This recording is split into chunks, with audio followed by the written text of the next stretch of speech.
श्रीकृष्णं परमानन्दं दशलीलायुतं सदा सर्वभक्तसमुद्धारे विस्फुरन्तं परं नमः। अज्ञानाद्यन्धकारप्रशमनपटुताख्यापनाय त्रैलोक्याम् अग्नित्वं वर्णितं ते कविभिरपि सदा वस्तुतः कृष्ण एव प्रादुर्भूतो भवानित्यनुभवनिगमाद्युक्तमानैर्वेद्य त्वां श्री श्रीवल्लभे मे निखिलबुद्धिजना गोकुलेशं भजन्ते। न मंत्रे न तंत्रे न च ज्ञान सिद्धौ न वैकुंठ बुद्धेस्तु वैकुंठ लोके गतिर्विठ्ठलेशे रतिर्विठ्ठलेशे मतिर्विठ्ठलेशे सदा वै ममास्तु। नमामि नित्यं श्रमणादिनाथान् जपामि नित्यं श्रमणादिनाथान् भजामि नित्यं श्रमणादिनाथान् स्मरामि नित्यं श्रमणादिनाथान्। श्रीरमण प्रिय पौत्राय आचार्य कुलदीपकाय गीत संगीत सागराय श्री द्वारकेशाय नमः।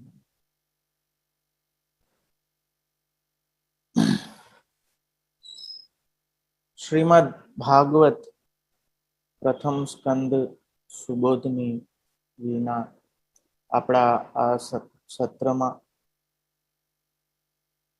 ઉપસ્થિત શ્રીજી મંદિર એલેના સર્વે નિષ્ઠાવાન અધિકારીગણો વૈષ્ણવો એવं આ રસરૂપ શ્રીમદ ભાગવત નું પાન કરવા માટે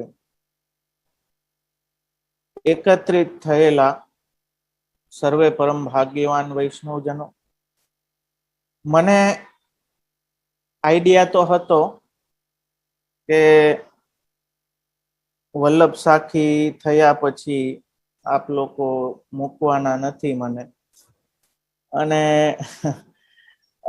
લગભગ 2 કે 3 દિવસમાં આજે ફરી પાછા નવા મનોરથ સાથે સ્મિતાબેન નો ફોન આવ્યો અને ભાગવતજી ઉપર સુબોધનીજી પર કંઈક આપણે કરીએ એવો એમનો મનોરથ હતો. ત્યારે મેં કહ્યું કે જો 7 દી વારી તો મને ફાવતી નથી.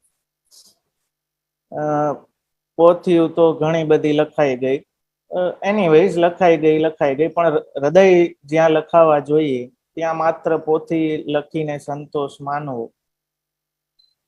આપણે ત્યાં મુકુંદાસની વાર્તા આવે છે કે જેમાં કોઈ અન્ય માર્ગી નિત્ય એમની પાસે આવતો અને બ્રાહ્મણ અને કહેતો કે ભાગવત સાંભળો, મારી ભાગવત સાંભળો. અને મુકુંદાસ ચોપડ રમતા, જેને તમે આધુનિક ભાષામાં લૂડો કયો ને એ, અને ચોપડ રમતા અને એમ કહેતા કે હમણાં સમય નથી, હમણાં નહીં સાંભળે. એટલે પેલાને બહુ આશ્ચર્ય થતું કે ભાઈ ચોપડ રમવાનો સમય છે પણ ભાગવત સાંભળવાનો સમય નથી, એવું કેમ? પછી એક દિવસ કંટાળીને કહ્યું કે શું તમારી ભાગવત કઈ જુદી છે કે તમે મારી નથી સાંભળતા? તો મુકુંદાસે કહ્યું કે હા, જુદી છે. તો આ બ્રાહ્મણે કહ્યું કે તો તમે સંભળાવો. એમાં બી ઘણા દી નીકળી ગયા. પછી અંતે મુકુંદાસને થયું કે સંભળાવવી પડશે, તો એને નદીના તીરે લઈ ગયા અને ત્યાં ઉભો રાખીને એક શ્લોકનું વર્ણન ચાલુ કર્યું. એક દિવસ વીતી ગયો, બીજો દિવસ આવી ગયો, ત્રીજો દિવસ થયો, હજી શ્લોકનું વર્ણન ચાલુ જ છે. ત્યારે પેલા એ હાથ જોડીને કીધું કે ભાઈ હજી કેટલું ચાલશે? તો મુકુંદાસે કહ્યું કે આ તો 6 મહિના ચાલશે. તો કહ્યું કે ના ભાઈ, મેં ભાગવત તમારી સાંભળી લીધી, હવે મારે નથી સાંભળવી. તો એ વાત ખરેખર મારા માટે આશ્ચર્યની છે, કેમ કે આપણે જોશું પ્રથમ સ્કંદના ક્રમમાં કે અધિકાર લીલા અહીં કહી છે, ગૌણ લીલા છે પણ ભાગરૂપે છે. એટલે અધિકાર કે શ્રોતા અને વક્તાના હીન, મધ્યમ અને ઉત્તમ એમ 3 પ્રકારના શ્રોતા અને 3 પ્રકારના વક્તા તમને આમાં પ્રથમ સ્કંદમાં જોવા મળે છે. 19 અધ્યાય છે. પહેલા 3 અધ્યાય હિનાધિકાર, સૂત અને સૌનકની વાત છે. એ હિનાધિકારી શ્રોતા વક્તા છે. બીજા 3 અધ્યાયમાં મધ્યમાધિકાર સૂચવ્યો છે, જેમાં વ્યાસજી અને નારદજી શ્રોતા વક્તા રૂપે છે. અને ઉત્તમ અધિકારમાં રાજા પરીક્ષિત અને સુખદેવજી શ્રોતા વક્તા રૂપે છે, જેના 13 અધ્યાયો છે. તો આ રીતે આ 3 પ્રકરણ પ્રથમ સ્કંદમાં આપણે ત્યાં છે.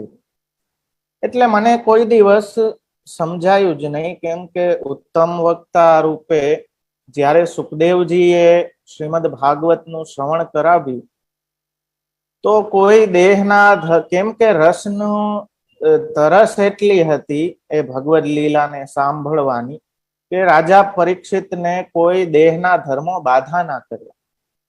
એ પોતે ભી સુખદેવજીને કહે છે કે મને કઈ ભૂખ, તરસ, નિદ્રા એ કોઈ દેહ ધર્મો બાધા નથી કરતા. હું તો બસ આ લીલા સાંભળવા માંગુ છું, એ મને સંભળાવો. તો એ રીતે 7 દિવસ 7 રાત પર્યંત એમ કન્ટિન્યુ ચાલ્યું છે.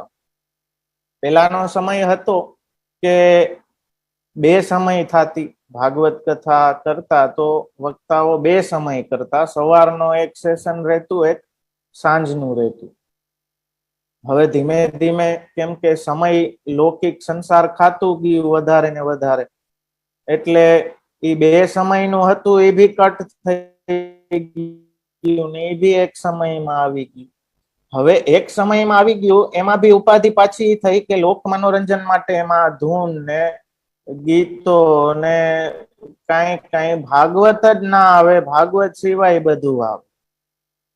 તો કથા એવી કઈક વ્યથારૂપ થઈ ગઈ કે હું ઘણી વખત મજાકમાં કહેતો હું કે જે મનોરથી હોય એને તો બિચારાને ભાગવત કથા સાંભળવાની ટાઈમ જ ના મળે.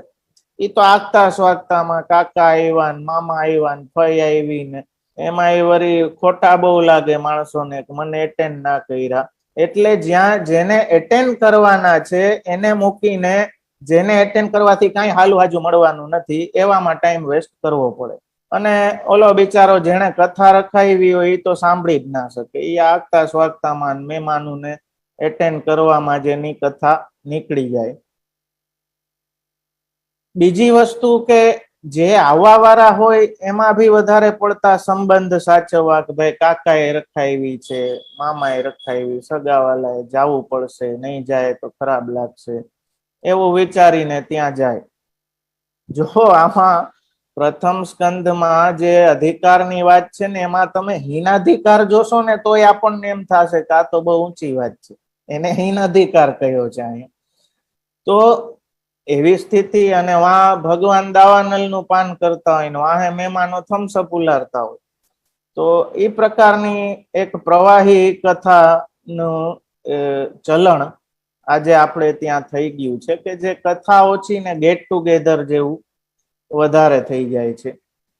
અને એના કારણે કથાનું, કેમ કે ભાગવત છે એ રસ છે, એટલે પાન કરવાનું કહ્યું છે. હવે જો આયુર્વેદ પણ એમ કે છે કે પાન કરવાની પણ રીત છે. એ પાન કઈ રીતે થાય? તો કઈ સૂતા સૂતા વ્યક્તિ સૂતો હોય તો કઈ પાણી ના પીવાય. ઘણાને આદત હોય પણ એ શરીર માટે બહુ નુકસાનકારી. આડા પૈડા સૂતા કોઈ બી પોઝિશનમાં તમે જલપાન કરો તો એ સારું નહીં. તો અહીંયા તો અલૌકિક રસનું પાન કરવાનું છે, એટલે તમારા અલૌકિક સ્વાસ્થ્ય તમારું જળવાઈ રહે એ બી મારી જવાબદારી છે. તો મારા વાલા, પોઈઢા હો, આડા પૈડા હો તો કોઈ વાંધો નહીં, બેઠા થઈ જાઓ. કલાક 1.5 કલાક તો આપણે બેસી જ શકીએ, એમાં તો કોઈ હરકત છે જ નહીં. અને આપ દોષમાંથી, અપરાધમાંથી બચો, એટલા માટે આ મારે કહેવું પડે. તો દરેકે એ સતત ધ્યાન રાખવું કે આપણે એ અલૌકિક રસનું પાન કરવા માટે બેઠા છીએ. તો એ પ્રોટોકોલ, કેમ કે શ્રીમદ ભાગવત ભગવાનનું વાંગમય સ્વરૂપ છે, નામાત્મક સ્વરૂપ છે. તો સાક્ષાત ભગવાન જ બિરાજે છે એવું હૃદયમાં ભાવ કરી અને કેટલી મર્યાદા આપણી ભગવાન સન્મુખ હોવી જોઈએ એ રીતે આપણે સત્સંગ સાંભળવાનો છે. મારા દરેક ક્લાસમાં બી હું આ કહેતો રહું છું કે તમારું અલૌકિક સ્વાસ્થ્ય બગડે નહીં એ બી મારે જોવાનું છે. તો જો બહુ નિદ્રા આવતી હોય તો આનંદથી તમે આનું રેકોર્ડિંગ બી છે પછી સાંભળી લેજો. અત્યારે સુઈ જાઓ, પોટી જાઓ આનંદથી, કોઈ હરકત નથી. પણ સુવું છે ને સાથે સાથે વિડીયો ઓન રાખવો છે ને સાથે સાથે સાંભળવું છે તો that will be not possible. એ સારું નથી. તો એઝ એ વૈષ્ણવ જે આપણા માટે આરાધ્ય છે, જે પૂજ્ય છે, એમની વાણી રૂપે આપ બિરાજતા હોય તો આપણે કેટલો પ્રોટોકોલ રાખવો જરૂરી છે. તો એ બધો આપ રાખશો, મને ભરોસો છે.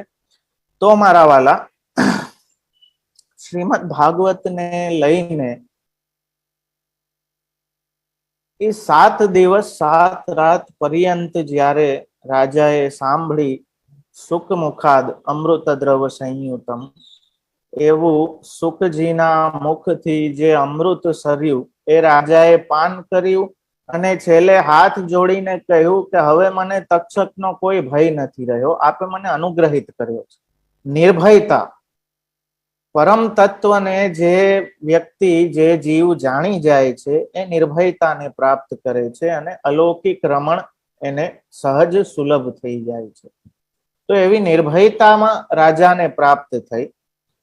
એ નિર્ભયતા આજે આટલી આટલી કથાઓ સાંભળ્યા છતાં પણ કેમ નથી થતી?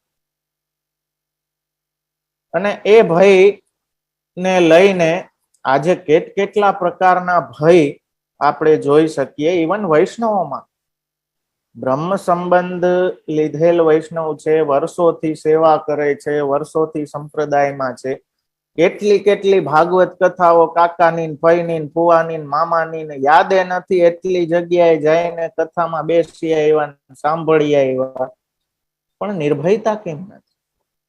નક્કી કંઈક આપણે ખોટું કરીએ છીએ, આપણી પ્રોસિજરમાં ક્યાંક મિસ્ટેક છે. બાકી તો નિર્ભયતા એ ભગવદ રસ આવો સાંભળવાથી આવવી જોઈએ. જો વરસાદ તો બધે પડે, પણ એવું જરૂરી નથી કે જ્યાં પડે અહીંયા ઝાડવું ઉગી જાય.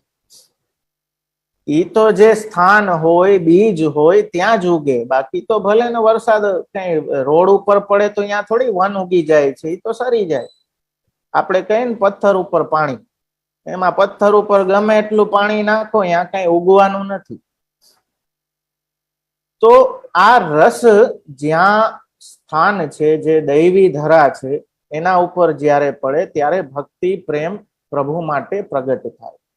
ભગવાન જ્યારે આપ ભૂતલ વિશે બિરાજ્યા સારસ્વતમાં, ત્યારે તો આપના સ્વરૂપ બલથી આપે સ્વતંત્ર રીતે, એટલે સુબોધનીજીનું મંગલાચરણ કરતા આચાર્ય ચરણ કહે છે, વંદે શ્રી કૃષ્ણ દેવમ મુરનરકભિદમ વેદ વેદાંત વેદ્યમ લોકે ભક્તિ પ્રસિદ્ધયે યદુકુલ જલધૌ પ્રાદુરાસિત પાર યસ્યાસીદ રૂપમેવ ત્રિભુવન તરણે ભક્તિ વચ્ચ સ્વતંત્રમ શાસ્ત્રમ રૂપમ ચ લોકે પ્રકટયતિ મુદા યહ સનો ભૂતિ. કેવા પ્રભુને વંદન કરે છે? વંદે શ્રી કૃષ્ણ દેવમ, કેમ કે ક્રીડા કરવા વાળા આપ પ્રભુ છે ને રૂપ ને નામની આખી આ જગતની ક્રીડા છે. તો એ ક્રીડા કરવા વાળા એટલે દેવ કહ્યા, કેમ કે દેવ ધાતુના એક અર્થમાં ક્રીડા કરવી એવું ભી આવે, એટલે કૃષ્ણ દેવ કહ્યા કે આ જગત રૂપે આપ ક્રીડા કરવા વાળા છે. જેટલા નામ અહીં રૂપ અને નામ રૂપે આપે જે ક્રીડા પ્રગટ કરી છે એ કેવા છે? મુરનરક અભિદમ, એટલે કે મુર નામના અસુરને મારવા વાળા, નરકાસુરને મારીને 16,000 રાજકન્યાઓનો અંગીકાર કર્યો એવા પ્રભુ છે. તેથી પોતાના ભક્તોને નિર્વિઘ્ન મળવા વાળા, પોતાના ભક્તોના પ્રતિબંધોને દૂર કરવા વાળા એવા ભગવાન. હવે જો આનાથી એવી વાત સમજાવી છે, આ પ્રથમ સ્કંધનું મંગલાચરણ છે. સુબોધનીજીનું.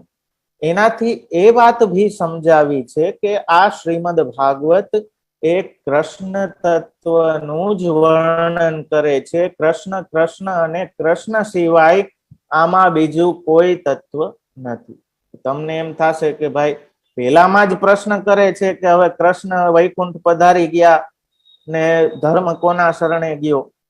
તો અહીં જો આપ કહે છે કે લોકે ભક્તિ પ્રસિદ્ધ, લોકમાં ભક્તિની પ્રસિદ્ધિ કરવા માટે યદુકુલ રૂપી, યદુકુલ જલધવ, યદુકુલ રૂપી સમુદ્રમાં આપ પ્રગટ થયા, પ્રાદુરાશિત પાર. અને શાસ્ત્રમ રૂપમ ચ, આપનું રૂપ કેવું છે? તસ્યાસીદ રૂપમેવ ત્રિભુવન તરણે, ત્રિભુવનને તારવા વાળું આપનું સ્વરૂપ છે. એવી જ રીતે આપનું નામ પણ એવું અલૌકિક છે. જો આ ભગવાન છે એટલે પરબ્રહ્મનું નામ પણ અલૌકિક છે, રૂપ પણ અલૌકિક છે. આપણે ત્યાં તો જોવો સેવામાં આપણે વસ્ત્રની સેવા કરીએ, શૃંગારની સેવા કરીએ, આપણે અંગરાગની સેવા કરીએ.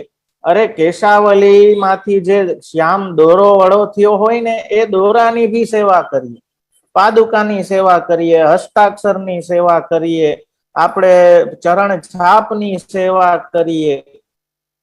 શું કામ? કેમ કે આપ રસરૂપ છો અને રસરૂપના સંબંધમાં જે કાંઈ આવે એ રસરૂપ થઈ જાય. એટલા માટે આપના વસ્ત્ર, આપની પાદુકા, ચરણ છાપ, કેમ કે આનંદ રૂપ છે ને, એટલે બધામાં આપ સાક્ષાત બિરાજે છે. એવી રીતે શાસ્ત્રમ રૂપમ ચલોકે પ્રકટે હતી. રૂપ તો આપે પ્રગટ કર્યું અવતાર લીલા દ્વારા, પણ અનવતાર દશામાં પણ આપની નામ રૂપ લીલા, એટલે રૂપ પ્રપંચ અને નામ પ્રપંચ બેયને પ્રગટ કરવા વાળા એવા શ્રી કૃષ્ણનું પ્રતિપાદન વેદ વેદાંત વેદ્યમ, કે જે વેદમાં પણ બ્રહ્મ પરમાત્મા ભગવાન તરીકે કહેવામાં આવ્યા છે. એ જ કૃષ્ણની લીલા આ તમે સાંભળવા જઈ રહ્યા છો. તમને એમ થાય કે અહીંયા તો સૃષ્ટિની વાત છે ને અહીંયા તો આ છે ને અહીંયા તો વ્યાસજીને ચિંતા થઈને, આમાં કૃષ્ણ ક્યાં આવ્યા? વ્યાસજીને ચિંતા થઈને નારદજી આવીને ઉપદેશ આપ્યો ને એમણે સમાધિ લગાડી, સમાધિમાં જે દેખાણું એ એમણે પ્રગટ કર્યું. કૃષ્ણ ક્યાં આવ્યા? આ જે ઇન્સાઇટ છે એ મહાપ્રભુજી આપણને પુરુષોત્તમ સહસ્ત્ર નામથી આપે છે. શ્રીમદ ભાગવત માંથી પ્રભુના 1008 નામ ઉપર આપે પ્રગટ કર્યા. આપણે કહીએ તો ગોપીનાથજી માટે પ્રગટ કર્યા, તો પણ એક વાત સમજો, પુરુષોત્તમ સહસ્ત્ર નામ એક ઇન્સાઇટ છે.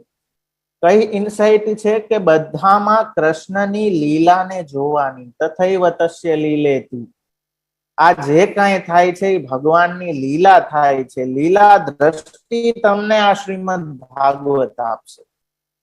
અને એ શ્રીમદ ભાગવતમાં, એટલે જો ભગવાનનું નામ શું કહ્યું? વ્યાસ ચિંતા વિનાશક. જો આ મહાપ્રભુજીની બ્યુટી છે કે આપ ત્યાં વ્યાસજી નથી જોતા, આપ નારદજી નથી જોતા, પણ એમાંય ભગવાન જોવે છે કે વ્યાસજીની ચિંતા મટાડવા વાળા કોણ છે? ભગવાન છે. એ બી ભગવાનની લીલા છે. તો કૃષ્ણ લીલા જ આ ભાગવતના પ્રથમ સ્કંદ થી લઈ અને 12મા સ્કંદ સુધી પ્રગટ થાય છે.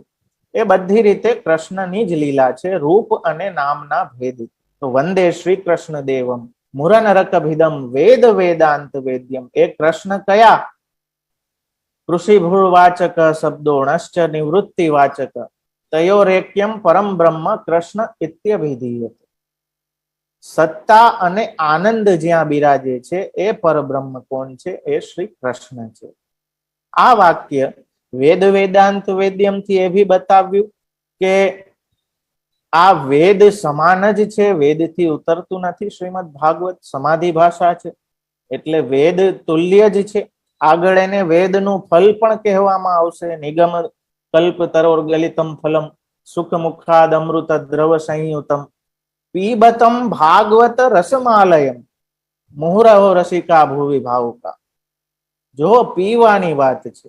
શું કામ? કેમ કે કૃષ્ણની લીલા છે, રસરૂપ છે, તો એનું પાન કરો. સાંભળો એમ નથી કીધું, શ્રવણ કરો એમ નથી કીધું, પીબતમ, રસનું તો પાન કરાય. એટલે વેણુ ગીતમાં જેમ વર્ણન આવે છે કે જે ગાયો જ્યારે ભગવાન વેણુનાદ કર્યો અને ગાયો વાછડાઓ સહિત આવીને એ વેણુનાદનું પાન કરે છે, તો કર્ણપુટ કહ્યા. કર્ણપુટ કેમ કહ્યા? કે એમના કાન ગાયોના આ રીતે ઉભા થઈ ગયા અને વેણુના રસને પીવા લાગ્યા. જાણે દૂનો હોય ને, દૂનો, દૂનો સમજો ને, આમ તો પુષ્ટિ માર્ગમાં રહીને દૂનો ના સમજો તો થઈ રહી. તો દૂનો જેમ હોય રસ ભરવા માટે, એવી રીતે ગાયોએ પોતાના કાનને દોના રૂપ કરી દીધા કે જેમાં રસ પ્રાપ્ત થઈ શકે. તો મારા વાલા, આપણા કાન છે ને એ પાત્ર છે કે એનાથી આ અલૌકિક લીલાનું શ્રવણ કરવાનું. તો શ્રોતા વક્તાના અધિકાર કે કેવા શ્રોતા વક્તા, હીન, મધ્યમ. અને જો સૂતજી બહુ જ્ઞાની હતા. પેલા આપણે ભાગવતાર્થ પ્રમાણે પહેલા સ્કંધનો અર્થ જોઈએ તો એ અધિકાર લીલા છે. અહીં શ્રોતા વક્તાના પ્રકાર બતાવવામાં આવ્યા છે. કેવા જલભેદ કરીને 16 ગ્રંથનો ગ્રંથ છે, એમાં એ જ બતાવવામાં આવ્યું છે કે કેવા વક્તા પાસેથી સાંભળશો તો કેવું ફલ પ્રાપ્ત થશે. આપણને એમ કે વચ્ચે પેલા ઘણો સમય થઈ ગયો, 16-17 વર્ષ ઉપર, પેલો કિરીટભાઈજી કરીને એક પૌંડ્રક કૃષ્ણ જેવો ઉભો થયો હતો અને બધું ભાગવત, એટલે વૈષ્ણવ સમાજમાંથી વિરોધ થયો કે અનધિકાર ચેષ્ટા છે ના અંતે. ત્યારે ઘણા એમ કહ્યું કે ભાઈ લેવડાવે છે તો ભગવત નામ ને, શું વાંધો છે? એક એ કન્સેપ્શન આપણી પાસે બહુ જબરદસ્ત છે. જો જલભેદમાં એ જ બતાવ્યું છે કે જેમ જલ તમને શુદ્ધ કરે, પવિત્ર કરે, પણ એ જેવા પાત્રમાં હોય ને એવું થઈ જાય. ગટરનું જલ શું તમે સ્નાનમાં ઉપયોગ કરશો? ગટરનું જલ શું તમે પાનમાં છે તો એ જલ, પણ એ જેવા પાત્રમાં જશે એવું થઈ. જેમ ઝરણા હોય, વોટરફોલ્સ હોય, તો વોટરફોલ્સ માંથી જે જલના સેમ્પલ લેવામાં આવે એમાં ઘણી જગ્યાએ એ પાણીમાં આયન મળે, લોહ તત્વ. તો શું આયન પાણીનો ગુણ છે? પાણીનો ગુણ નથી મારા વાલા. એ તો એ પથ્થર સાથે ઘસાતા ઘસાતા ઘસાતા અમુક ગુણ એનામાં આવી જાય છે. તો જેવા પાત્રમાં હશે, એટલે આચાર્ય ચરણે જે વિક્રય કરે છે, જો કે અહીં સૂતજી તો પૌરાણિક છે, પરંપરાથી પુરાણથી એમની વૃત્તિ કથા કરીને થાય એટલે હીન માનવામાં આવ્યા. આચાર્ય ચરણે ચોખવટ કરે છે કે અહીં સૂતજી કોઈ ભાગવતની વૃત્તિ નથી કરતા, વૃત્તિ અર્થે ભાગવત નથી કરતા, પણ પુરાણની એમની વૃત્તિ અન્ય પુરાણોની છે, એટલે એમને હીન અધિકારમાં લેવામાં આવ્યા છે. વૃત્તિ અર્થે જો ભાગવત કરે તો એ અધિકારમાં જ ના આવે. જે આજે સૌથી વધારે ચાલી રહ્યું છે, આજે વક્તા, એટલે આપ જલભેદમાં બહુ સુંદર રીતે સમજાવે છે કે જે જલ ગટરનું હોય, જેને આપણે ક્યારેય ઉપયોગમાં ના લઈએ, એ કેવા વક્તા છે કે જે ભગવાનના નામનું સંસાર કમાવવા માટે, પોતાનો સ્વાર્થ સાધવા માટે ઉપયોગ કરે છે. સારામાં સારો કથાકાર બોલાવો. આજે પાછી શ્રોતા એવો હોય, ઓલું ભૂત ને પીપળો જ જડે કહેવત છે ને. કદાચ યુએસ વાળાઓને બહુ એમાં ખ્યાલ નહીં હોય, પણ જે જેવો અધિકારી છે ને એને એવો જ મળે. એક અમારે બીજી કહેવત છે કે લોભિયાના ધન ધુતારા લૂંટે. જે અતિ લોભી હોય ને એ લૂંટાઈ જ જાય, એને ધુતારા મળી જ જાય. તો એવી ઉપાધિ છે કે આપણે બધા ભૂત થઈ થઈને ફરીએ છીએ તો પીપળા જડવાના જ છે પછી. તો મારા વાલા, પાછો સામે ઓલાની જાહો જલાલી દેખાડવી હોય, કથાથી તત્વથી કે કથાના તત્વથી કોઈ નિસ્બત ના હોય, પણ ગામમાં એમ થવું જોઈએ કે આ જો આ ભાઈએ મનોરથ કરાવ્યો, આ ભાઈએ કથા કરાવી, અને કથાની આમ મહિના મહિના સુધી વાતું થવી જોઈએ કે કેવી કથા થઈ હતી. એક કોઈ કાવ્ય લખ્યું હતું, એમાં મેં આ લાલન ના કહેવાથી એડ કર્યું હતું કે કર્યા અમે મનોરથ બહુ મોટા, પડાવ્યા જાણે કેટલા ફોટા. કર્યા અમે મનોરથ બહુ મોટા, પડાવ્યા જાણે કેટલા ફોટા. વૈષ્ણવતામાં ભલે ગોટમ ગોટા, પણ ગામ કહે ભગવદી મોટા. તો ગામ બોલવું જોઈએ કે ઓહો ભાઈએ મનોરથ કર્યો એટલે વાત પૂછો નહીં. તો મારા વાલા બધું સરસ થશે. ગામ વખાણ કરશે, આવાવાળા વખાણ કરશે, બધું કથાકાર તો ઓબ્વિયસલી કરશે જ મળે એટલે, તો એ બી કરશે અને બધા વાહ વાહ. પણ સમજવાની વસ્તુ એ છે કે આપણી વાહવા માટે જો આ માત્સર્ય છે, મારા કરતા કોઈ વધારે કેમ થઈ જાય, ઈ એનવી જેને કે ને, કે કોઈનામાં મારા કરતા વિશેષ ગુણ કેમ હોઈ શકે. ઘણાને પોતાની બહુ મોટી મોટી આંકવાની. જો શ્રોતામાં પહેલો ગુણ કહ્યો જિજ્ઞાસુતા, બીજો ગુણ કહ્યો અમાત્સર્ય અને ત્રીજો ગુણ કહ્યો શ્રવણમાં આદર. સૌથી પહેલા તો જિજ્ઞાસા હોવી જોઈએ. તમને જિજ્ઞાસા જ નથી ભગવાન વિશે જાણવાની, તો પછી શ્રોતાનો અધિકાર જ તમારો ત્યાંથી જ કેન્સલ થઈ જાય છે. પ્રશ્ન આપણો અહીં તો 6 પ્રશ્નો પૂછ્યા છે પ્રથમ અધ્યાયમાં સૂતજીને. નૈમિષારણ્યમાં 1000 વર્ષનો તપ કરવા માટે ઋષિઓ ભેગા થયા અને ભગવત કૃપાથી ત્યાં સૂતજી એમને પ્રાપ્ત થઈ ગયા એમના કલ્યાણ માટે. અને ઋષિઓમાં જે મુખ્ય સૌનકજી, એમણે 6 પ્રશ્નો પૂછ્યા છે સૂતજીને. એ સૂતજી કોણ?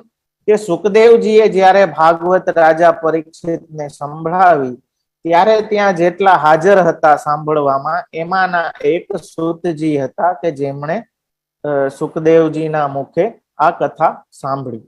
જો આજે આપણી પાસે એ ટેકનોલોજી ને કૃપા છે કે પુસ્તક રૂપે અવેલેબલ છે. પેલાના સમયમાં તો એ કઈ પુસ્તક રૂપે અવેલેબલ, એ તો ગુરુ પાસેથી સાંભળે ને એ પરંપરાથી જ ચાલ્યું આવે.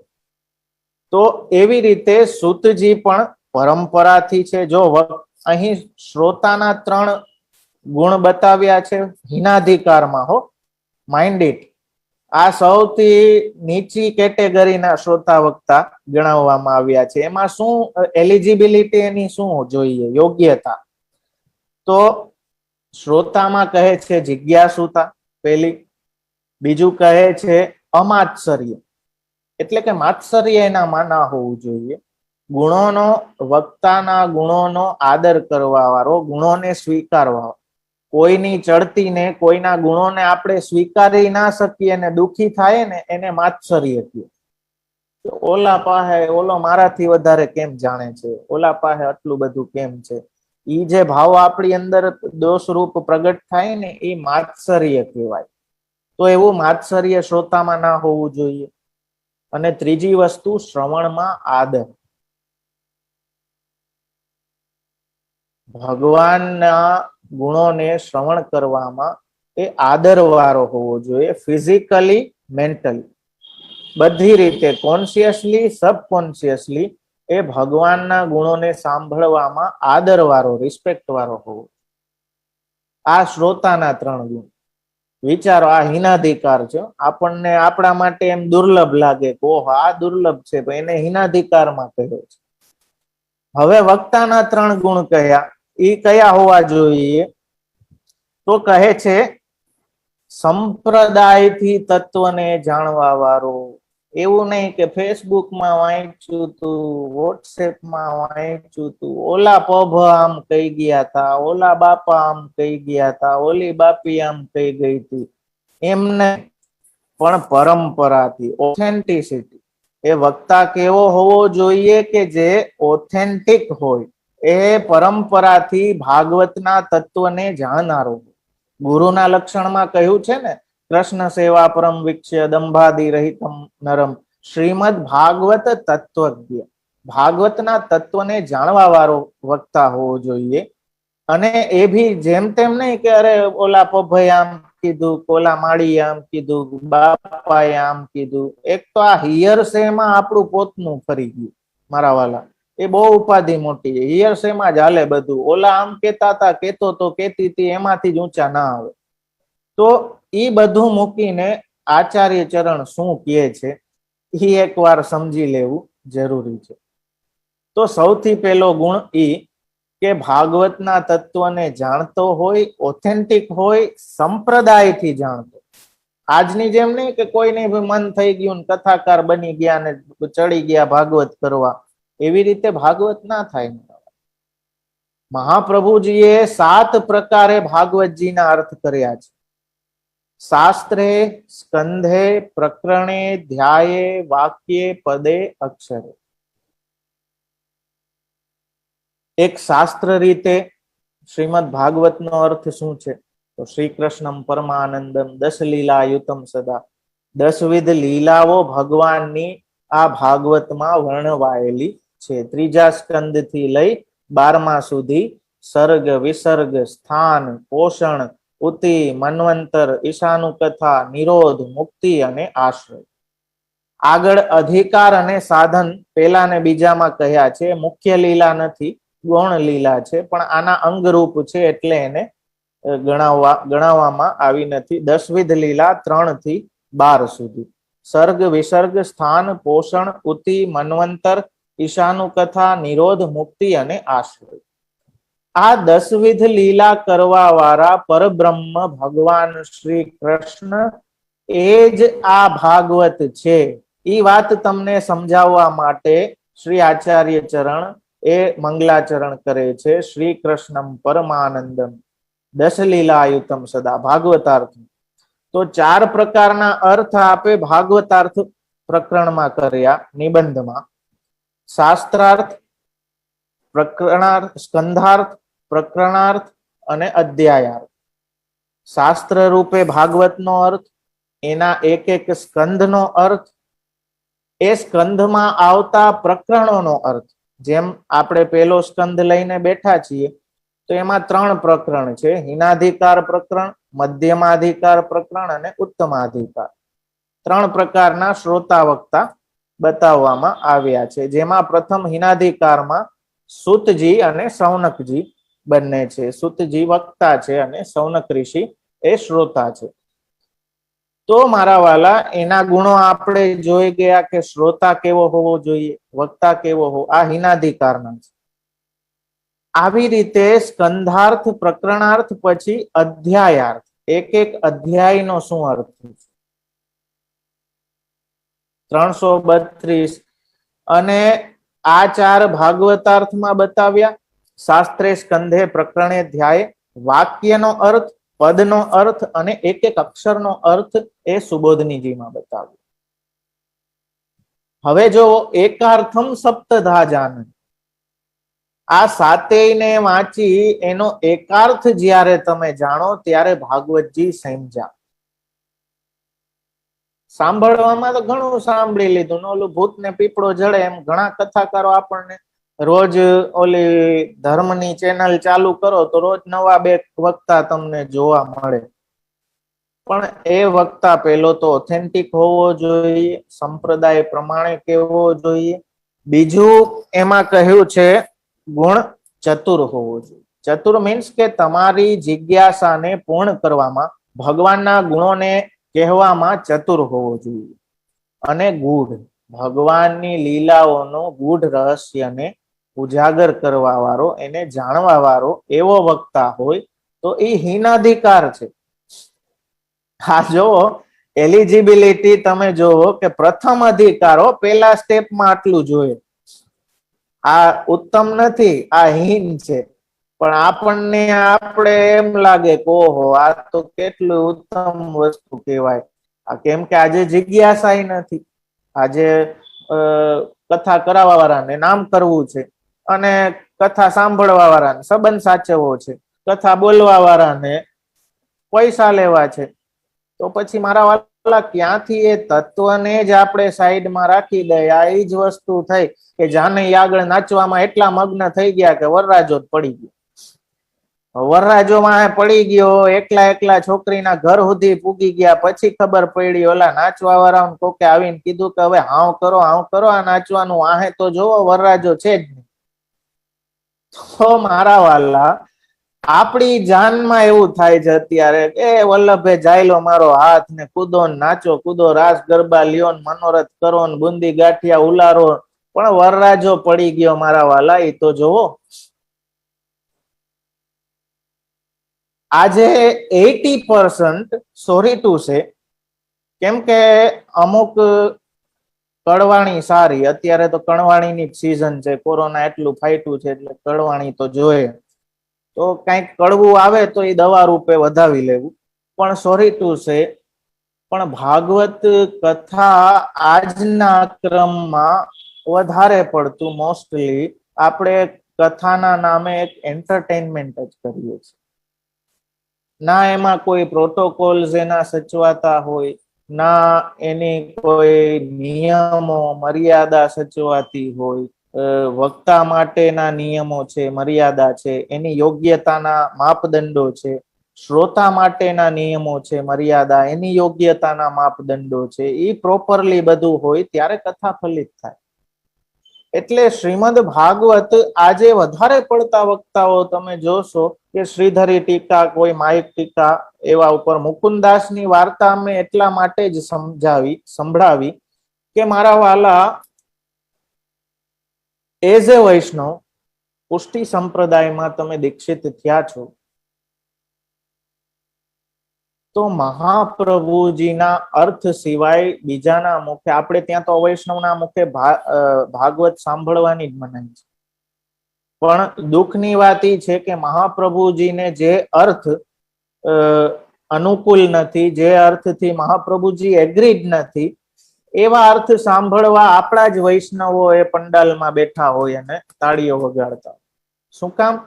કેમ કે આપણા આચાર્ય ચરણે કેટલો બ્યુટી, અને આ કઈ 7 દિવસમાં પતાવવાની વાત નથી. આપણે ત્યાં તો નિત્ય ભાગવત છે, વૈષ્ણવને ત્યાં નિત્ય ભાગવત છે. એક અધ્યાય, એક શ્લોક, સુબોધનીજીનો એક અક્ષર રોજ વાંચો. સમજાય ના સમજાય મારા વાલા વાંચો, કેમ કે પઢે સુને નહીં આવે. બહુ સુંદર કીર્તન છે. આ ભગવદીઓ જ આપણને બતાવે છે કે અહીં બાકી જો વાંચવા સાંભળવાથી થઈ જતું હોત મારા વાલા, તો આટલી ઓલા ઘણા કથાકારોના તમે ઓમાં પત્રિકાઓમાં જોવો ખરી, 400મી કથા, 500મી કથા, 700મી કથા, અને સાંભળવા વાળા એવા વિરલા હોય પાછા, કથા ઉપર કથા કેટલી સાંભળી લીધી હોય, પણ કથા સાંભળી ફૂટ્યા કાન, છતાં ના આવ્યું બ્રહ્મ જ્ઞાન. કેમ કે એનું પ્રોટોકોલ મર્યાદા એની સાચવી ના હોય, એટલે પછી કેમ થાય? વક્તાનો એ અધિકાર અહીં વૃત્તિ માટે જ જે ભાગવત આજે મારા વાલા, હું પોતે જ એમ વિચારીને ભાગવતજી કરું કે ભાઈ આ પૂરું થાય ને આટલી ભેટ આવી જાય કે આટલા મારા એકાઉન્ટમાં વધી જાય, તો માઇન્ડ ઇટ, મને તમે હાથ દી નહીં 700 દિવસે સાંભળશો ને તો ભક્તિ પ્રગટ નહીં થાય. કેમ કે એ બોલવામાં જો મારા હૃદયમાં જ પૈસા કમાવી લેવાનો કે મારો કોઈ સ્વાર્થ સાધી લેવાનો ભાવ છે, તો હું ગમે એટલી સારી કથા કહેતો હોઈશ ને તો ભી સાંભળીને તમારા હૃદયમાં ભક્તિ પ્રગટ નહીં થાય. આ કોમન સેન્સ ની વાત, ચોખ્ખી વાત મહાપ્રભુજી આપણને સમજાવે છે. એટલે અવૈષ્ણવના મુખે તો ભગવત નામ ભી ના સાંભળવું, અવૈષ્ણવના મુખે ભાગવત તો સાંભળવું જ નહીં. પણ આપણે કેમ કે કાકાનો સંબંધ બગડે કેમ હાલે? બ્રહ્મ સંબંધ નું વિચાર શું કાલે? કાકાનો સંબંધ બગડે કેમ ચાલે? આપણી પાસે એ મોટો તર્ક છે. તો મહાપ્રભુજીને ગમશે કે નહીં એ આપણે ના વિચારીએ કે ભાઈ મહાપ્રભુજી થી વિરોધી અર્થ આ કથાકાર બોલી રહ્યો છે ને ત્યાં હું બેઠો બેઠો તાળીઓ વગાડું છું, તો આ મહાપ્રભુજીને ગમશે કે નહીં? મેં બ્રહ્મ સંબંધ લીધું છે, પણ ના, કાકા એ રખાવી કથા ને હું ના જાઉં તો કેમ મેળ પડે? ના, આપણે ખાબોચિયામાં જઈને ઈ વક્તા કેવા છે, કાદવ વાળું જલ હોય, જલભેદમાં કાદવ વાળું જે ખાબોચ્યું હોય ને એવા વક્તા છે. હવે એમાં કોને ગમે? હું ઘણી વખત કહું, કાદાવાળું જલ હોય, કીચડ જેને કહે ને, કીચડ જેવો આ વક્તા છે.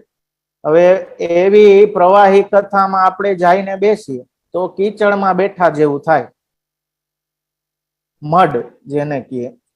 તો એમાં કોને ગમે? ભેંસને. ભેંસને બહુ ગમે. એને તો એ કાદાવાળું જલ મળે ને એટલે એમાં એવી રીતે પડીને એવું મોઢું ઊંચું કરીને બેસે કે આ હા સ્વર્ગ છે તો અહીંયા જ છે. કાશ્મીર જેમ જોયું, શાહજહાં એને કહ્યું કે હમી નસતો, હમી નસતો, હમી નસતો. શાહજહાંએ કાશ્મીર જોઈને કહ્યું કે પૃથ્વી ઉપર ક્યાંય સ્વર્ગ હોય તો એ અહીંયા જ છે, અહીંયા જ છે ને અહીંયા જ છે. ભેંસની ફિલિંગ એવી જ હોય. આ તો તમને તો હવે યુએસ માં ક્યાંથી ભેંસ જોવા મળે, પણ અહીંયા ક્યારેક ગામડાઓમાં આવો તો ઓલા કાદાવાળા ખાબોચિયા જલ હોય ને એમાં ભેંસને મને બહુ ગમે. ભેંસ એટલે ભેંસને જોવાની એક મજા છે. એ એટલી આમ જાણે સમાધિ લાગી ગઈ હોય ને એવી રીતે મોઢું ઊંચું કરીને એવી ખાબોચિયામાં બેઠી હોય કાદામાં. એવી રીતે આપણા લોકો આવી કથામાં બેઠા હોય એવા આનંદથી ભક્તિ રસમાં તરબોળ. એમ થાય કે ઓહો કેટલી ભક્તિ કરી લીધી. પણ મારા વાલા, મહાપ્રભુજીને જે અભિપ્રેત નથી એનાથી અલગ ક્યાંય કોઈ સ્થાન ઉપર જવું જ આપણા માટે નિષેધ છે. છતાંય કાકા અમામા અમાસીનો સંબંધ વિચારીને જાઓ, બેસો, વાંધો નહીં, પણ ત્યાં બેસીને એકવાર ભેંસ યાદ કરી લેજો. એકદમ ભેંસ યાદ કરી લેજો તો તમને એમ થશે કે ઓહો હું ભેંસ કે માણસ. તો વસ્તુ એવી છે મારા વાલા કે એક શેઠ હતો, એના જહાજો ચાલતા સમુદ્રમાં. સમુદ્રમાં એના કેટલા જહાજ ચાલતા અને શેઠ પણ સ્વભાવથી દયાળુ, બહુ દયાળુ. એટલે સમુદ્રમાં પડતી મુશ્કેલીઓને એને જાણવામાં આવે કે ભાઈ ક્યારેક રાશન ખૂટી જાય તો ઉપાધિ થાય, ક્યારેક આ થાય, સમુદ્ર વચ્ચે સુવિધાઓ કે વ્યવસ્થા કેમ કરવી.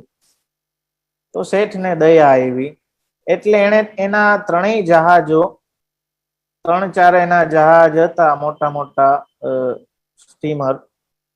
તો એને આ સેવાના કાર્યમાં જ લગાડી દીધા કે બીજા જેટલા ત્યાંથી મુસાફરી કરે છે એમને કોઈને પુરવઠો જોઈએ, કઈક ખૂટી જતું હોય તો એ પૂરું પાડવું, એ બધું. અને શેઠની વાહ વાહી થઈ ગઈ કે વાહ, આવા ઉદાર માણસ. પોતાનો ધંધો હતો, બિઝનેસ હતો ને એ બંધ કરીને એને સેવાનું કામ ચાલુ કર્યું. હવે લૂંટારુઓ જે પાયરેટ્સ, એની નજર આ જહાજો પર પડી. કેમ કે આ તો બધાને સપ્લાય કરતા, સેવાનું કામ કરતા, એટલે નેચરલી અહીંયા માલ તો ભર્યો જ હોય ખૂબ. તો લૂંટારુઓએ એને લૂંટવાનો વિચાર કર્યો. અને આ તો ધર્મવાળા માણસો, બાંધવા થોડી પડે, બિચારા હારી ગયા લૂંટારુઓ સામે ને એમણે બધા જહાજ કબજે કરી લીધા લૂંટારુઓએ. હવે લૂંટારુઓએ જહાજ કબજે કરી ને પછી એક સરદારને પૂછ્યું કે આ ધ્વજ લગાડ્યા છે સફેદ, શાંતિના ધ્વજ, એનું શું કરવું? તો પેલા સરદારે કહ્યું કે એ ધ્વજ એમના એમ રેવા દ્યો, એનાથી લોકો આપણી નજીક આવશે ને આપણે એને લૂંટી લેશું. તો મારા વાલા, એવું નથી લાગતું કે ભાગવતના ભક્તિના ઝંડા ઉપર કબજો કરીને લૂંટારુઓ ફરે છે બધે ને આપણે ધ્યાન રાખવું જોઈએ? તો જહાજ તો ઓલા સેવા વાળા જ છે, પણ હવે લૂંટારુઓ એ લૂંટી લીધા છે, માથે બેહી ગયા છે. આપણને એમ થાય કે ઓહો ધર્મનો જહાજ છે આ તો, હાલો પાસે જાય ને કઈક આપણને મળશે. મળે એ તો દૂરની વાત રહી, આપણી પાસે હોય એ લઈ લે. તો મારા વાલા, અતિશય જરૂરી છે કે શ્રીમદ ભાગવત એક વાત સમજો કે આપણે ત્યાં આ કોઈ 7 દિવસની કથાનો કોન્સેપ્ટ નહીં. અને 7 દિવસનો કથાનો જે પ્રાચીન ક્રમ હતો એ હવે ક્યાં થાય છે? હવે ના વક્તામાં એટલી ગંભીરતા હોય છે, ના શ્રોતામાં એટલી ગંભીરતા હોય છે. એક ઓલી ફોર્માલિટી થઈ ગઈ કે આ કાકાએ રખાવી, જાય ને સાંભળી લે, સંબંધ હચવાઈ જાય, કઈક સારું ખાવાનું પીવાનું મળશે, બીજું શું હોય. તો ઈ પ્રકારની વૃત્તિથી જ્યારે ભગવદ લીલા સાંભળો તો માઇન્ડ ઇટ, તમે પ્રથમ અધિકારમાં બી નથી આવતા.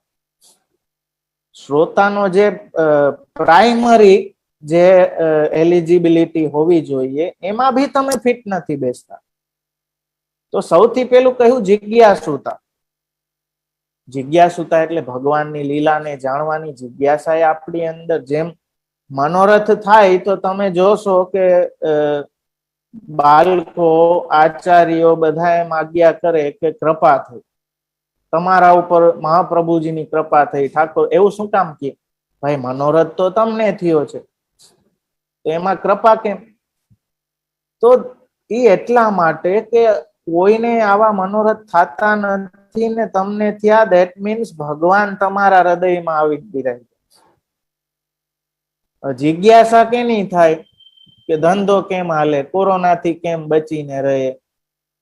એક બેને મને આવીને કીધું કે અરે આપ તો વલ્લભ કુલ છો, આપને તો કોરોના થાય નહીં. મેં કીધું ભાઈ મને તો પેલા થાય. કોરોના થાય નહીં એના માટે ભક્તિ છે? શું ભગવાનનું નામ ભક્તિ આપણે એટલે કરીએ કે આપણને કોરોના ના થાય? અરે ભાઈ તો 7 વાર થાય. ભગવાન તો પરીક્ષા લે, ખેલાડીએ છે 7 વાર, પણ કોરોના થયા છતાંય તમારો પ્રેમ ભગવાનમાંથી 1 ઇંચે ના હલે ને, એ પુષ્ટિ માર્ગ છે. કોરોના ના થવો કઈ પુષ્ટિ માર્ગ છે? તો આપણે કેટલું આને આપણા લૌકિક સ્કેલ પર લઈ આવીને ભક્તિને, ભગવાનના રૂપને, ભગવાનના નામને માપતા થઈ ગયા છે. કોરોના ના થાય એ કૃપા નથી મારા વાલા, પણ કોરોના થવા છતાં તમારો ભાવ અડગ રહે ને, એ કૃપા છે. તો દ્રષ્ટિને વિકસાવો, એ લીલા દ્રષ્ટિ વિકસાવવા માટે જેમ સ્વરૂપથી આપ ઉદ્ધાર કરવા વાળા છે, ભક્તિ વચ્ચે સ્વતંત્રમ, એવી રીતે શાસ્ત્રમ રૂપમ ચ લોકે પ્રકટયતિ મુદા. પ્રસન્નતા પૂર્વક આપના નામ રૂપ જે લીલા છે એને ભી શાસ્ત્ર રૂપે આપે પ્રગટ કરી, અને જે અવતાર કાલમાં સ્વરૂપથી ઉદ્ધાર થતો હતો એ અનવતાર કાલમાં શ્રીમદ ભાગવત થી જનોનું કલ્યાણ થાય, એનો ઉદ્ધાર થાય. હવે મહાત્મ્યમાં, શ્રીમદ ભાગવત મહાત્મ્યમાં એક કથા આવે છે ધુંધુકારી. જો આને લઈને ભી બહુ સમજવા જેવી વસ્તુ છે કે શ્રીમદ ભાગવત નું મહાત્મ્ય કેવું છે એ બતાવવા. કે એક આત્મદેવ નામનો બ્રાહ્મણ હતો. એ આત્મદેવ નામનો બ્રાહ્મણ ખૂબ જ વેદનિષ્ઠ, સદાચારી, બધું વેદ પ્રમાણે મર્યાદામાં રહેવા વાળો અને એકદમ સંત પ્રકારનો વ્યક્તિ હતો. એની સ્ત્રી હતી ધુંધુલી. એ બહુ કંકાસવાળી, આપણા જેવી. એ સતત કંકાસ જ કર્યા રાખે ને વરને શાંતિ જ ના લેવા દે. આપણા જેવી એટલે બોલું છું કે આપણા અલૌકિક વરને આપણે ક્યાં શાંતિ લેવા દઈએ? આ કરી નાખો ને ઓલું કરી નાખો ને, કંકાસ આપણો ચાલુ જ હોય છે ને. પણ પ્રભુ બિચારા મહાપ્રભુજીના વચનથી બંધાયેલા છે એટલે આપણને સહન કરે કે હવે પૈણા તો હવે કાઢી નાખો વરસ, ખાટા મોરા જે નીકળે. જૂના માણસો હવે તો ધૈર્ય નથી રહ્યું એટલે હવે ડિવોર્સ થઈ જાય. બાકી જૂના માણસો પછી એમ વિચારતા કે કાઢી નાખો ને, જે 10-20 કાઢવાના હોય, ખાટા મોરા આટલા કાઢ્યા તો 10-20 વધારે, એમ આયલી જતી ગ્રહસ્થી, કેમ કે ધૈર્ય હતું ને એટલે. તો આત્મદેવની જે સ્ત્રી હતી બહુ કંકાસવાળી, પણ બધી રીતે આત્મદેવ સંતોષી હતો અને સ્ત્રીના આવા સ્વભાવથી એને ક્યારેય ઉપાધિ નથી થઈ, એટલો સ્થિત ચિત્ત વાળો હતો. તો પણ એના જીવનમાં એક મોટી ઉપાધિ હતી કે એને કોઈ પુત્ર નથી, અને સતત એના મનમાં એ તાપ રહેતો કે મારે ઘરે કોઈ પુત્ર થાય, છોકરો થાય. ઘણા બધા સાધન એને કર્યા, ઘણા સંતોને મળ્યો. એક સંત સન્મુખે ગયો. એ સંતે જોઈ લીધું કે આના ભાગ્યમાં આ જન્મ શું 7 જન્મ સુધી કોઈ સંતાનનું સુખ જ નહીં. પણ છતાંય આનો તાપ એટલો જોઈને પેલા એ કહ્યું કે જો ભાગ્યને ફેરવીએ તો દુઃખના પાર ના રહીએ, પણ છતાંય તારું મન શાંતિ પામતું નથી. એટલે સંતને દયા આવી અને એને એક ફલ આપ્યું કે આ ફલ તું તારી પત્નીને ખવડાવજે, એને ગર્ભ રહેશે અને તને સંતાનની પ્રાપ્તિ થશે.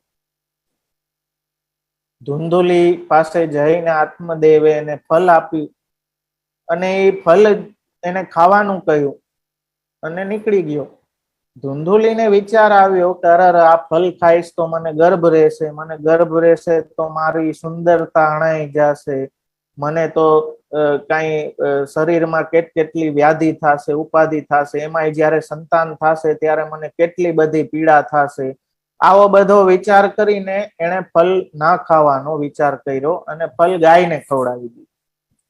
ગાયને ખવડાવી દીધું, પણ હવે પેલો આવે અત્યારે તો ખોટું બોલી દે કે હા મેં ખાઈ લીધું, પણ ગર્ભ નારી એ તો એ પાછું ચાળી ખાય ને, ખબર પડી જાય ખોટું બોલી.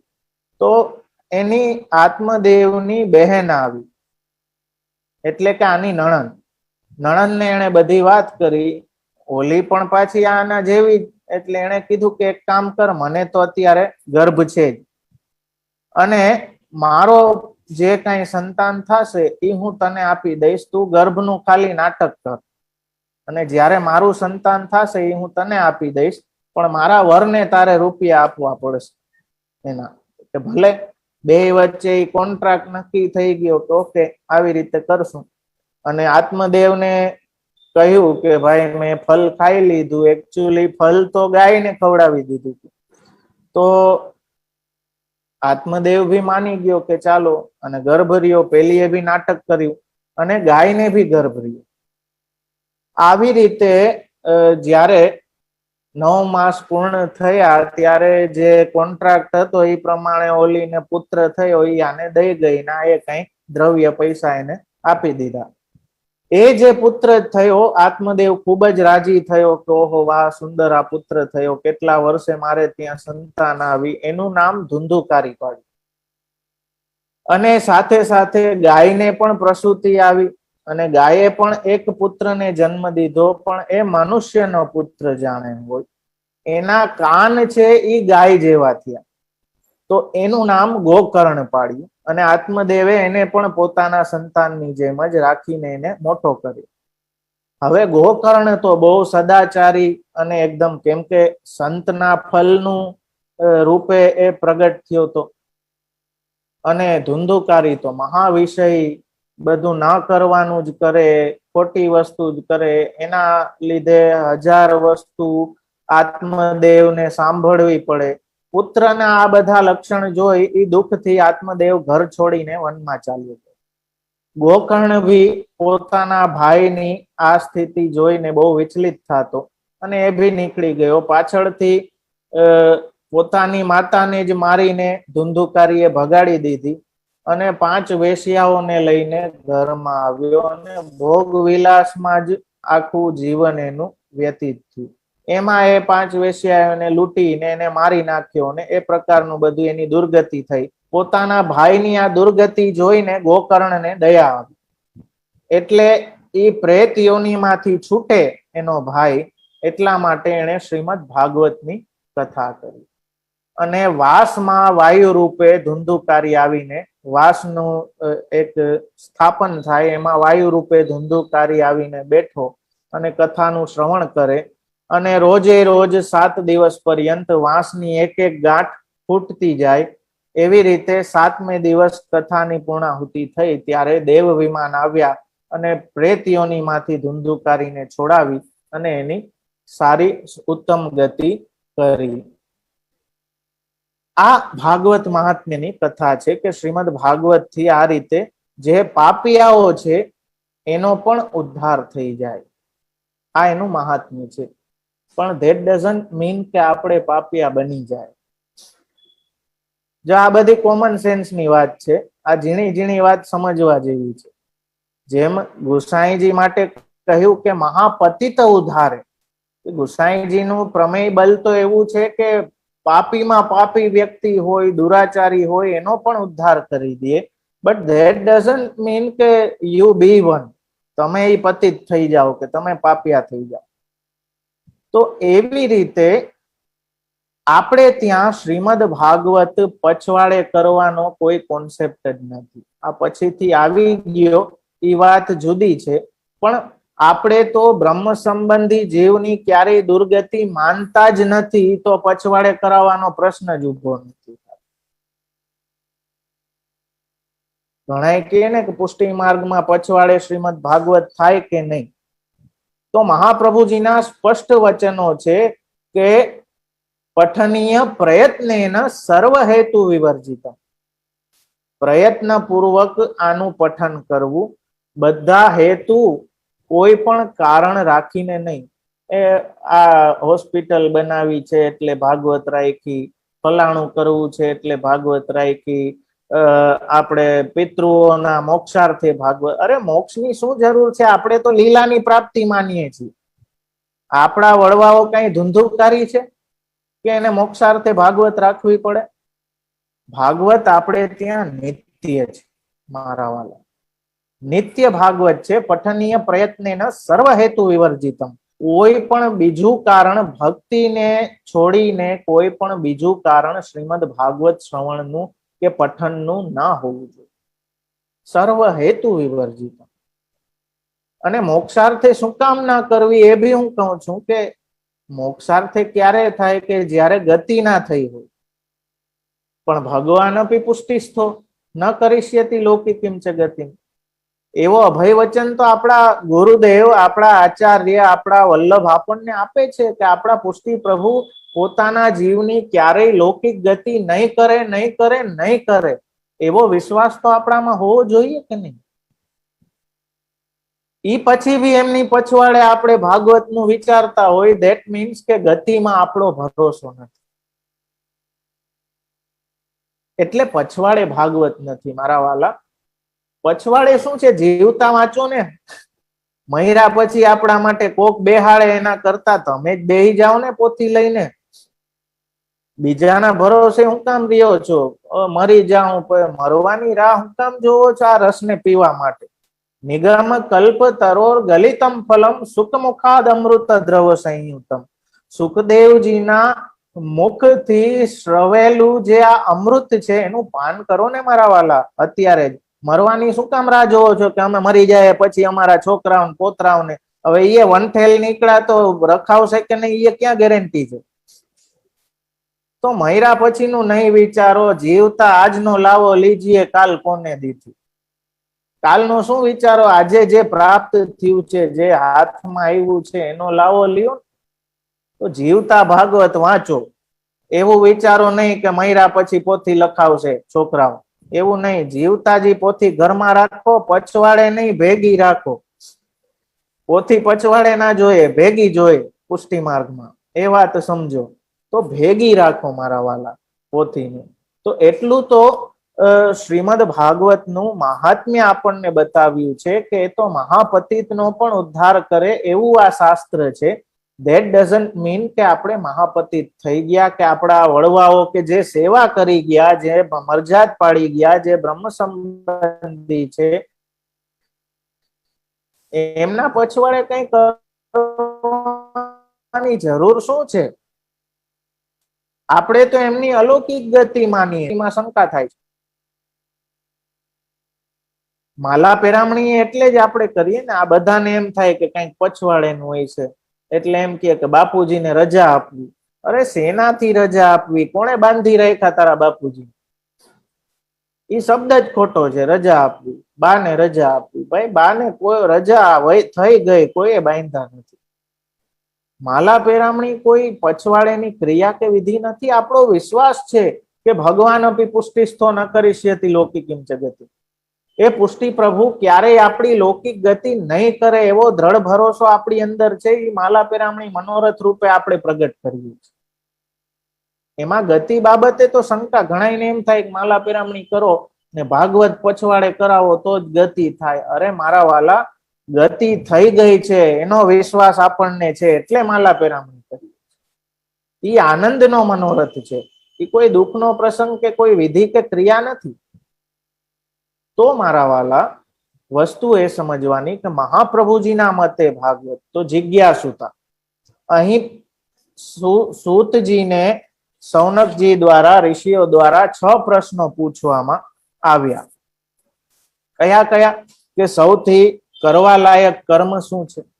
કર્મ તો ઘણા બધા કહેવામાં આવ્યા છે, પણ કરવા લાયક કર્મ કયું? સાંભળવા લાયક જ્ઞાન કયું? સાંભળવા લાયક શું વસ્તુ છે? ભગવાનનો પ્રગટ થવાનો પ્રયોજન શું? પર્પઝ શું? જો આ બધા પ્રશ્નો છે, છોકરા ને છોકરી નથી મળતી ને, ધંધો નથી હાલતો ને, જન્માક્ષર જોઈ દ્યો ને, ફલાણું કરી દ્યો ને, એ પ્રશ્નો નથી. આ પ્રશ્નો ક્યાં છે જેનાથી ભગવદ લીલા પ્રગટ થઈ? ભગવાનના પ્રગટ થવાનું પ્રયોજન, પર્પઝ શું છે? લીલા ભગવાને કઈ કઈ કરી છે? ક્યાં ક્યાં અવતાર રૂપે ભગવાન પ્રગટ થયા છે? અને જ્યારે ભગવાન વૈકુંઠ પધાર્યા તો ધર્મ કોના શરણે ગયો? આ જિજ્ઞાસા છે બધી. હૃદયમાં જિજ્ઞાસા હોય ત્યારે જ પ્રશ્ન પ્રગટ થાય ને. તો એ શ્રોતાનો પહેલો ગુણ, હિનાધિકાર શ્રોતાનો પહેલો ગુણ જિજ્ઞાસા. પેલા ભગવદ લીલા સાંભળવાની એ જિજ્ઞાસા તો આપણી અંદર પ્રગટ થાય કે આપણે ભગવદ લીલા સાંભળીએ. એ થતી જ નથી, સંસારની જ થાય છે. એ જ પ્રશ્નો આડા આવે છે કે આ કેમ થયું, ફલાણું કેમ થયું, ઓલું આમ કેમ થયું. જે મેન થવાના પ્રશ્ન છે એ તો થતા જ નથી. ને બધાને બસ કથા સાંભળવી, કથા સાંભળવી. અરે પણ મારા વાલા, કથા સાંભળીને જે થવું જોઈએ એ થતું નથી, તો કંઈક આપણામાં ખામી છે. એ વાત સમજો. પેલા એ લાયકાત, એ યોગ્યતા. એટલે હિનાધિકાર જે શ્રોતા છે એમાં પેલો ગુણ જિજ્ઞાસા. આ 6 પ્રશ્નો સુતજીને આપે પૂછ્યા, એ જિજ્ઞાસા વ્યક્ત કરી. એ જિજ્ઞાસાથી, ખરેખર પ્રશ્નની જિજ્ઞાસાથી પ્રશ્ન કરી અને જે પૂછવા વાળો છે ને એ પોતાની યોગ્યતા, પોતાનો અધિકાર બતાવે છે વક્તાને કે હું અધિકારી છું, મને જિજ્ઞાસા છે, તમે મને કયો, હું કહેવાને લાયક છું. બીજું છે અમાત્સર્ય. અમાત્સર્ય એટલે કોઈના ગુણ જોઈ ના શકવા. કોકમાં કંઈક સારું હોય તો આપણને ના ગમે, ખેદ થાય કે મારાથી સારું કેમ. એટલે જેને પૂછવા જાય છીએ એ વક્તાના ગુણોનો સ્વીકાર કરવા વાળો શ્રોતા હોવો જોઈએ. એ વક્તામાં એને માત્સર્ય જો હશે તો બી ફલિત નહીં થાય સાંભળેલું. એટલે અમાત્સર્ય. માત્સર્ય મીન્સ સ્ટિંગીનેસ ઓર એનવી, જેને આપણે કહીએ કે કોઈના ગુણ જોઈને આપણને, ને પોતાનું જ ઊંચું હાયકે રાખવું. હું કરું, કોઈના લીધે કોઈને આપણે ગુણના વખાણ ના કરીએ, પોતાના જ ગુણના વખાણ કરી રાખીએ, તો એ માત્સર્ય દોષ છે. તો એ શ્રોતામાં ના હોવો જોઈએ. જો આ બધું કેવું આમ ઓલું હિમાલયની ટોચ ઉપર હોય ને એવું દુર્લભ લાગે છે આપણને. પણ મહાપ્રભુજી એમ કે છે કે આ તળેટી છે. આપણને ભલે ટોચ લાગતી હોય, પણ શ્રોતાના અધિકારની આ તળેટી છે. અને ત્રીજું કહ્યું, શ્રવણમાં આદર. ભગવાનની લીલાઓને શ્રવણ કરવામાં આદર વાળો, રિસ્પેક્ટ વાળો હોવો જોઈએ. ફિઝિકલી, મેન્ટલી, ઇમોશનલી, બધી રીતે.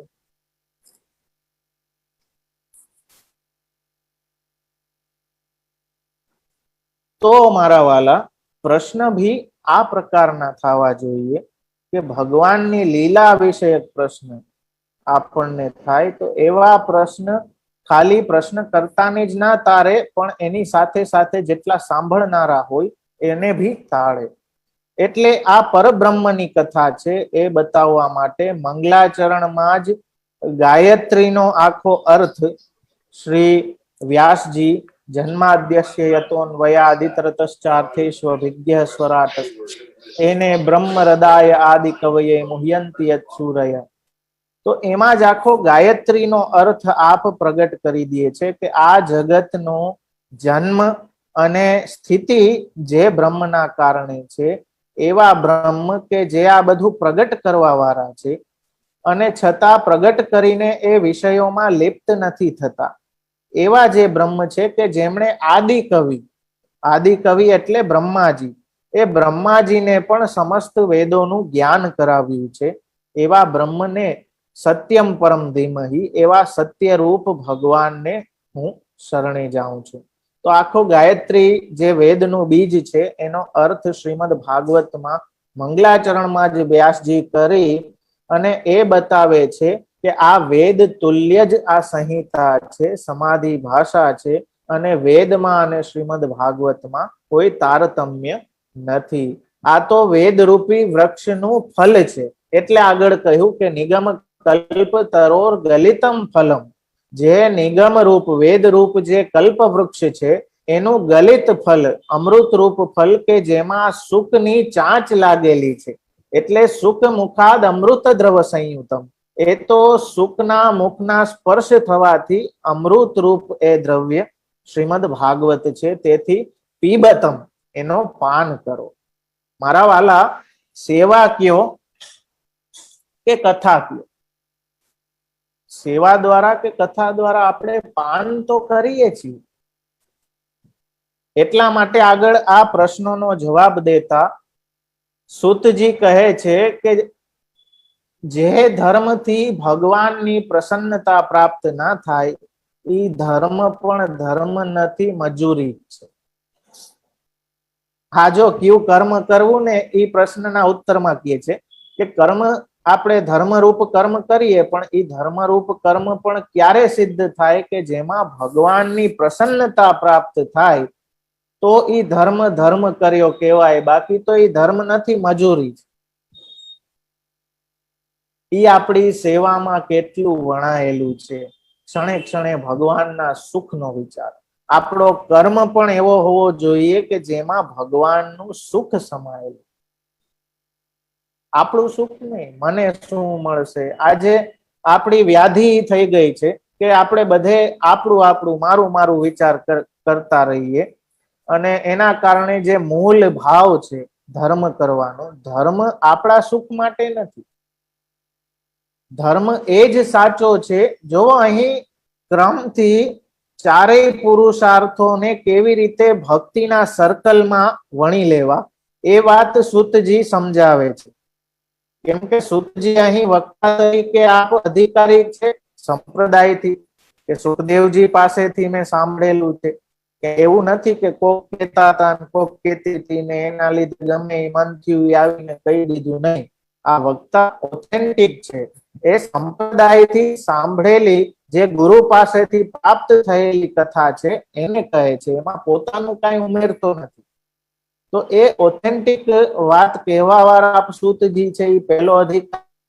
તો એ ભક્તિનું કનેક્શન આપણા ધર્મ, અર્થ, કામ અને મોક્ષ એ ભક્તિના સર્કલમાં હોવા જોઈએ. ધર્મ આપણી કોઈ પ્રસન્નતા, આપણા સુખને પ્રાપ્ત કરવા માટે નથી, પણ ધર્મનું અલ્ટિમેટલી ધર્મ ક્યારે ધર્મ કહેવાશે કે જ્યારે એમાં ભગવાનની પ્રસન્નતા હોય. તો સૂતજી એ બહુ ભારપૂર્વક કહે છે કે ધર્મ એ જ ધર્મ છે કે જેમાં ભગવાનની પ્રસન્નતા હોય. બાકી તો કદાચ ધર્મ દેખાતો હોય પણ મજૂરી જ છે. ઓલું જેમ હું કહું ને કે સુગર ઓછું કરવું છે ને વજન ઘટાડવું છે ને એના માટે પરિક્રમા કરતા હોય, એ દેખાય છે ધર્મ, પણ એમાં હેતુ તો શું છે કે ભાઈ શરીર ઘટી જાય, સુગર ઓછું થાય. તો ભક્તિનો તો હેતુ નથી, કંઈક મિશ્રણ વાળું છે, શુદ્ધ ભાવ નથી. તો વસ્તુ એ સમજવાની છે. એના લીધે પછી કનેક્શન પરફેક્ટ રહેતું નથી ને અવાજ પહોંચતા નથી. ઘણા કહે કે ભગવાન અનુભવ કરાવે છે તો કેમ ખબર પડે? તો ખબર પડવા માટે તો આ છે કે આપણે એક જેને કહે ને કે એક નવા આયામમાં, કેમ કે અલૌકિક આધિદૈવિક એ એક આયામ જ આખો નવો છે, એક એંગલ જ જુદું, એક ફ્રીક્વન્સી આખી જુદી છે. તો એ ફ્રીક્વન્સીમાં, એ લીલા દ્રષ્ટિની ફ્રીક્વન્સીમાં આપણે જ્યારે સેટ થઈ જાય ત્યારે આપણું કનેક્શન એસ્ટેબ્લિશ થઈ જાય અને લીલાનો અનુભવ આ દેહથી આ ભૂતલ ઉપર આપણા પ્રભુ આપણને કરાવે. એ બહુ મહાપ્રભુજીની કૃપાથી એ આખી એક પ્રણાલિકા પુષ્ટિની આપણને પ્રાપ્ત થઈ છે. તો શ્રીમદ ભાગવત પણ એ વાતને જોરશોરથી સમજાવે છે કે જેને કહ્યો છો એ શ્રી કૃષ્ણ છે. કૃષ્ણ સ્તુ ભગવાન સ્વયં, જેને બ્રહ્મ પરમાત્મા અને ભગવાન કયા છે એ જ આ શ્રી કૃષ્ણ આવીને ભક્તો વચ્ચે ક્રીડા કરે છે, લીલા કરે છે.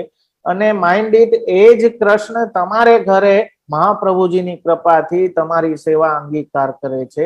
આ સ્મરણ સતત રહેવું. તો મારા વાલા, આ રીતે ચતુર્ભી આપ છે એટલે એ સાચી, જેમ કહ્યું ને કે ચતુરાઈ તાકી સાચી જો શ્રી વલ્લભ નંદન કો. તો ચતુરતા કેમાં છે? જે ઉત્તમમાં ઉત્તમ રસ્તો પકડે એને જ આપણે કહીએ ને કે ઇન્ટેલિજન્ટ છે, ચતુર છે. અને જે ઉત્તમમાં ઉત્તમ રસ્તો બતાવવા વાળા. તો આજે પ્રશ્નો કર્યા કે કરવા લાયક કર્મ કયું, સાંભળવા લાયક જ્ઞાન કયું, તો એ રસ્તો બતાવવામાં સુતજી ચતુર છે, કેમ કે સુખદેવજી પાસેથી એમણે આ જ્ઞાન પ્રાપ્ત કર્યું છે. તો આપ કહે છે કે ધર્મ ભગવાનની પ્રસન્નતામાં જ હોવો જોઈએ. ધર્મથી અર્થ નથી સાધવા, એ અર્થ પણ અર્થરૂપ પણ એ રસ છે. સૌથી કિંમતી હોય એ જ આપણા માટે અર્થરૂપ હોય. યહ ધન ધર્મ હિતે પાયો.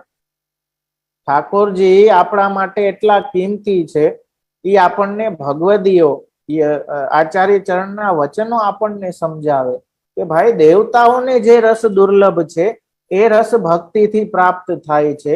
વિબુધ વાંચે વાસ વસુમતી ઉપરે શ્રી વલ્લભ કુંવરની ટહેલ કરવા. તો દેવતાઓને દુર્લભ એવો રસ, એ રસની પ્રસન્નતા, એ શ્રી કૃષ્ણની પ્રસન્નતા, એ જ ધર્મના અર્થ રૂપે છે. કામના કોઈ લૌકિક ઇન્દ્રિયોને સંતોષવામાં નથી. આ સુતજીના બધા જવાબો છે કે લૌકિક ઇન્દ્રિયોને સંતોષવા માટે કામ પુરુષાર્થ નથી, પણ એ અલૌકિક કામને પ્રાપ્ત કરવા માટે કામ પુરુષાર્થ છે. એટલે કામરૂપ પણ ભગવાન છે અને મોક્ષ પણ એ જ છે કે એ ભગવાનમાં એની કથા દ્વારા, સેવા દ્વારા એ રસમાં આપણે લિપ્ત થઈ જાય, એ જ મોક્ષ છે. તો અહીં ધર્મનું સાચું સ્વરૂપ, સાચું સાધન શ્રવણ કરવા માટે ભગવાનની કથા કેટલી મહાત્મ્ય વાળી છે એ આપણે બીજા અધ્યાય, ત્રીજા અધ્યાયનું એ આખું આવતીકાલે આપણે જોશું. આજે તો સમય ઘણો થઈ ગયો છે. પણ એક વાત સમજો મારા વાલા,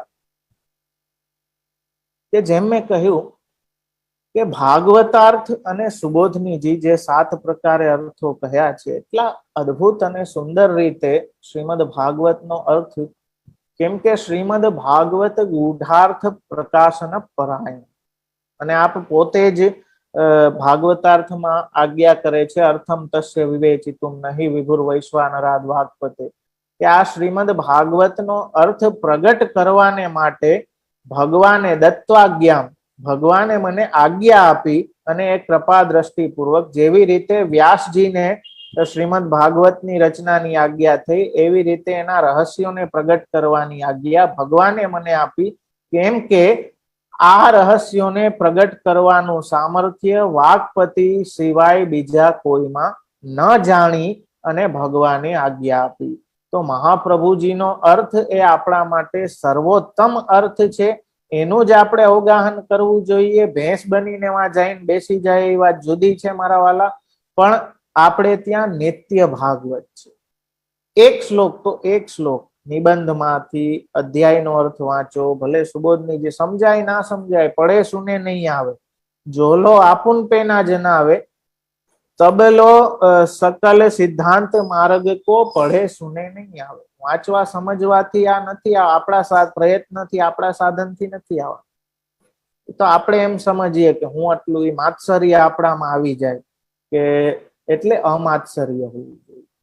વક્તાના ગુણોને આપણે આદર કરવા વાળા હોવો જોઈએ, શ્રવણમાં આપણે આદર કરવા વાળા હોવા જોઈએ, ત્યારે કથા સાંભળીએ તો એ ફલિત થાય.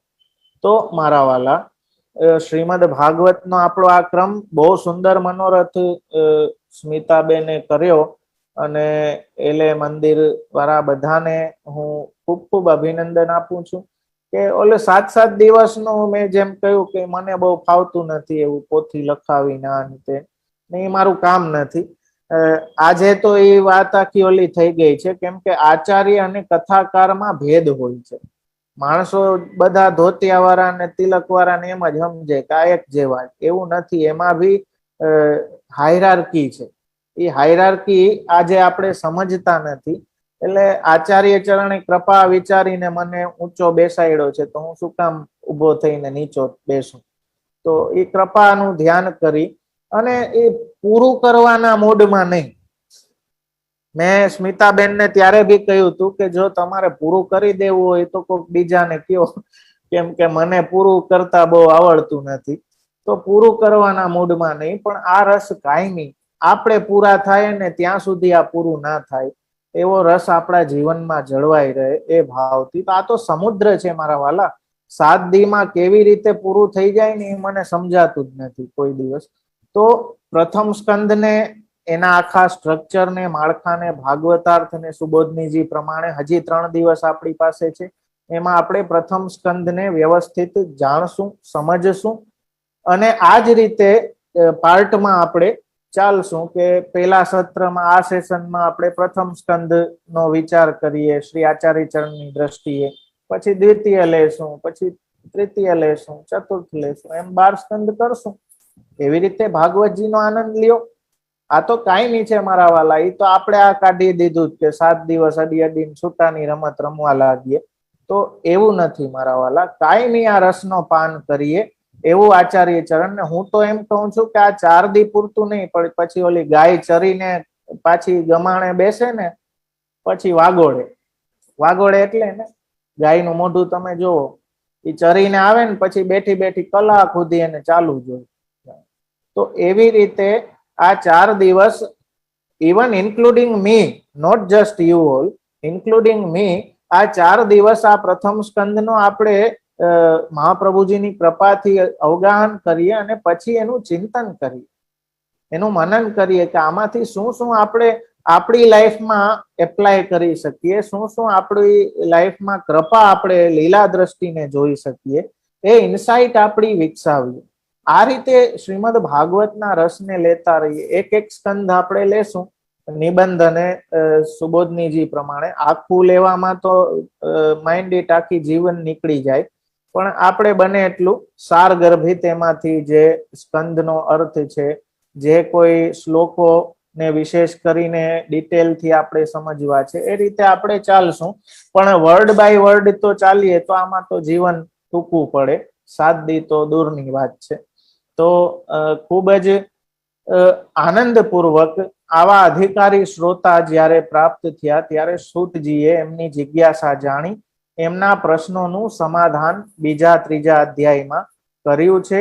અને કેવી રીતે રાજા પરીક્ષિત નું રક્ષણ ભગવાને કર્યું, કેવી રીતે સુખદેવજીએ એમને શ્રીમદ ભાગવત સંભળાવી, કેવી રીતે ત્યાંથી સૂતજીને પણ એ ભાગવત શ્રવણ કરવામાં આવી અને એ રીતે એમણે જ્ઞાન પ્રાપ્ત કર્યું.